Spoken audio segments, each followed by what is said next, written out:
ఈ రోజు ఎన్డీఏ ప్రభుత్వం వచ్చాక వాళ్ళ యొక్క వీధి సుబ్రహ్మణ్యం యొక్క తల్లి గారు రత్న గారు బీజేపీ గారిని అప్రోచ్ చేయాలి. అప్రోచ్ అయ్యి దయచేసి మస్తాన్ రావు గారు మ్యూట్ లో పెట్టుకోండి. వీధి సుబ్రహ్మణ్యం గారు డీజీపీ గారిని అప్రోచ్ అయ్యి లెటర్ ఇచ్చారు.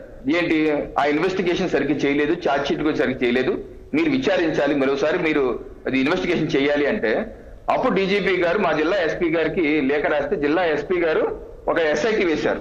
ఎవరి ఆధ్వర్యంలో పాటిల్ దేవరాజ్ మనీష్ ఐపీఎస్ ఆఫీసరు, ఆయన ASP assistant superintendent of police ఏఎస్పీగా ఉన్నారు.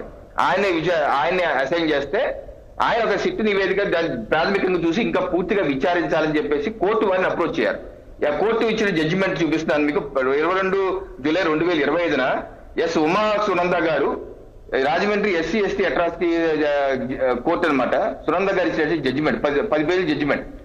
ఆ జడ్జిమెంట్ కాపీలో these between police department and Ananthababu ఈ పిటిషన్ లో జడ్జిమెంట్ కాపీ పారాగ్రాఫ్ నెంబర్ 2/1 లో కూడా ఇవన్నీ ఎక్స్ప్లెయిన్ చేశారు. కేసు పూర్వగా ఎక్స్ప్లెయిన్ చేసి సెక్షన్ 11th పారాగ్రాఫ్ లో జడ్జి గారు ఏమన్నారంటే, it is not mandatory for the investigation officer to seek and obtain permission of the court for conducting further investigation under section 173/8 of the code. అంటే it is not mandatory. Police శాఖకి court యొక్క permission అక్కర్లేదు విచారించడానికి, mandatory ఏం కాదు.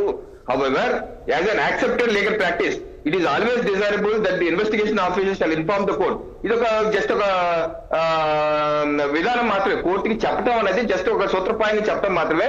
It is well accepted practice. More over the present case one is at the stand of hearing on ఇప్పుడు hearing కి దగ్గరకు అవుతుంది.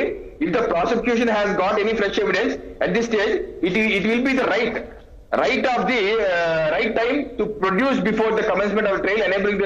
సో ఇది కనుక వాళ్ళకి ఇంకా సాక్ష్యాధారాలు ఉంటే పోలీసు ప్రొసీడ్ అవ్వచ్చు. The investigation agency is permitted to conduct further investigation in this case and file further report with in 3 months from the date of this order. ఈ ఆర్డర్ ఇచ్చినటువంటి 3 మాసాలు అంటే 90 రోజుల్లో ఫర్దర్ ఇన్వెస్టిగేషన్ చేసి సబ్మిట్ చేయండి. At the same time the investigation officer is cautioned that what he should conduct shall be further investigation and not reinvestigation. ఇది తదుపరి విచారణ మాత్రమే కానీ పునర్విచారణ కాదు. దీన్ని గుర్తుపెట్టుకోవాలి ఇన్వెస్టిగేషన్ ఆఫీసర్ అన్నారు.